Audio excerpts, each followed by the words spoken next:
అలవాల్లో జరిగిన చెక్కుల పంపిణీ ఘటన పైన స్థానిక ఎమ్మెల్యే రాజశేఖర రెడ్డి ఉన్నారు.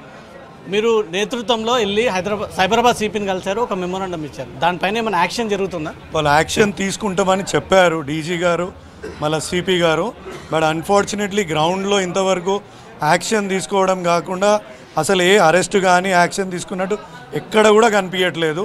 ఎందుకంటే పోలీసు వాళ్ళనే గల్లాబట్టి గుంజిన, సరే మేమంటే ఇంకా ఆపోజిషను బీఆర్ఎస్ మా మీద దౌర్జన్యాలు, సరే పోలీసు వాళ్ళని కూడా గల్లాబట్టి గుంజినని కూడా ఇప్పటిదాకా వాళ్ళు ఏమనకపోవడం చాలా విడ్డూరం.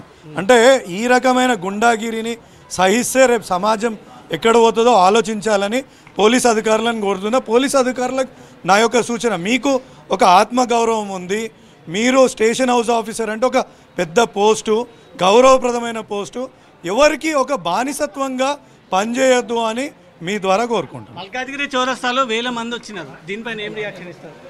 నా న్యాచురల్ రియాక్షన్ అన్న, ఎవరికైనా అన్యాయం జరిగినప్పుడు ప్రజలు ముందుకు వస్తారు, తప్పకుండా పోరాడతారు, ఎవరికి భయపడేది లేదని వాళ్ళు దీంతో చెప్తున్నారు.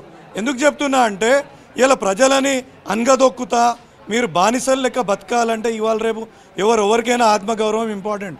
రెండు తిననీకున్నా లేకున్నా ఒకరి కింద మనం బానిసత్వం లెక్క పనిచేయాలంటే ఉండదు అని చెప్పి మీకు ఈ సందర్భంగా తెలియజేసుకోండి. ఇంత సాఫ్ట్గా ఉన్న రాజశేఖర రెడ్డి మీద అటాక్ చేసే ప్రయత్నం జరిగింది.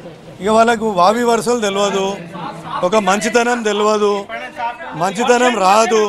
అంటే ఒక మంచిగా ఒక పని చేసి నిరూపించుకోవాలా. ఇలా అధికారంలో కాంగ్రెస్ పార్టీ ఉంది, మీకు చేతనైతే దమ్ముంటే మీరు గొప్ప నాయకులైతే ఇంతకుముందు ఏం చేయలే, ఇప్పుడైనా 3500 ఇందిరమ్మ ఇండ్లు మీరు తెప్పించి ఇవ్వండి ఇక్కడ ఉన్న ప్రజలకు. వీలైతే యువ వికాసం తెచ్చి ఇవ్వండి. ఇక్కడ భూ కబ్జాలు అనేకం జరుగుతున్నాయి కొందరు గుండాల వలన, వాటిని ఆపే దమ్ము ధైర్యం చేయండి, వాళ్ళకు ఒత్తసు పలకకండి. ఈ విధంగా చేస్తే ప్రజలు రేపు మిమ్మల్ని ఎన్నుకునే అవకాశం ఉంటుంది. లేకపోతే ఏముంటుందన్న, ప్రజలు ఎట్లా వచ్చి స్వచ్ఛందంగా రోడ్ల మీదకి వచ్చి వాళ్ళు ఏం మాట్లాడినరో మీకే తెలుసు. అభివృద్ధిలో పోటీ పడాలే తప్ప అంగబలంతో ముందుకొచ్చి బెదిరించేటువంటి ప్రయత్నం చేయకూడదు.